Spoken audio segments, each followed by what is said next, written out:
Big story breaking right now. India has struck back. Operation Sindoor has been launched. In a precision military operation, the Indian Armed Forces have hit 9 terrorist sites inside Pakistan and Pakistan-occupied Kashmir. This is in direct retaliation for the Pahalgam terror attack, where 26 lives were lost. The strikes, called Operation Sindoor, were launched just hours ago. A Defence Ministry statement said on Wednesday, and I quote, "A little while ago, the Indian Armed Forces launched Operation Sindoor, hitting terrorist infrastructure in Pakistan and Pakistan-occupied Jammu and Kashmir, from where terrorist attacks against India have been planned and directed. Altogether, 9 sites have been attacked. Our actions have been focused, measured and non-escalatory in nature. No Pakistani military facilities have been targeted. India has demonstrated considerable restraint in selection of targets and method of execution. These steps come in the wake of the barbaric Pahalgam terrorist attack, in which 25 Indians and 1 Nepali citizen were murdered. We are living up to the commitment that those responsible for this attack will be held accountable." In a post on X, the Additional Directorate General of Public Information, Indian Army, posted an image that read Operation Sindoor with the text #Pahalgam terror attack, justice is served, Jai Hind.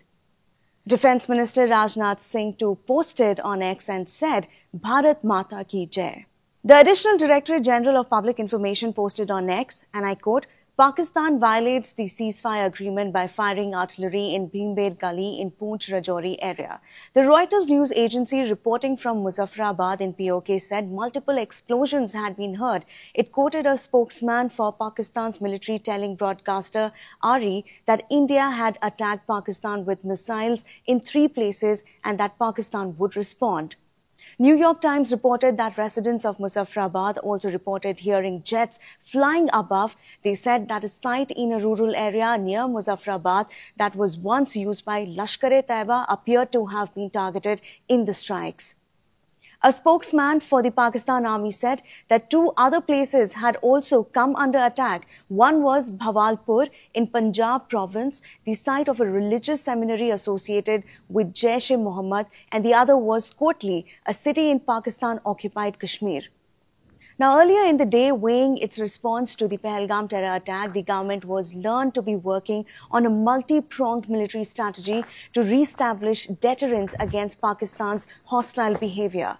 This was the main and clear brief given to the military and security establishment by the political top brass over the last week of consultations. The process, sources had told the Indian Express, would look at all credible options, including a military retaliation, but the objective of re-establishing deterrence was firmly set. There was a growing realization within the top levels of the government that the deterrence established by the Balakot airstrike in February back in 2019 had worn off, and it was time to re-establish that, the source said to the Indian Express. Wednesday's development follows a series of high-level meetings of Prime Minister Narendra Modi with National Security Advisor Ajit Doval, Navy Chief Admiral Dinesh K. Tripathi, IF Chief Air Chief Marshal AP Singh, to discuss operational preparedness and retaliatory options on the table. Modi also met Defence Secretary R.K. Singh on Monday to discuss critical policies and purchases concerning the armed forces. At the tactical level, the Army has bolstered forward defences along the borders, while additional strengthening and preparations are underway to tackle any cross-border action. Stay tuned to the Indian Express for more news updates. Thank you so much for watching.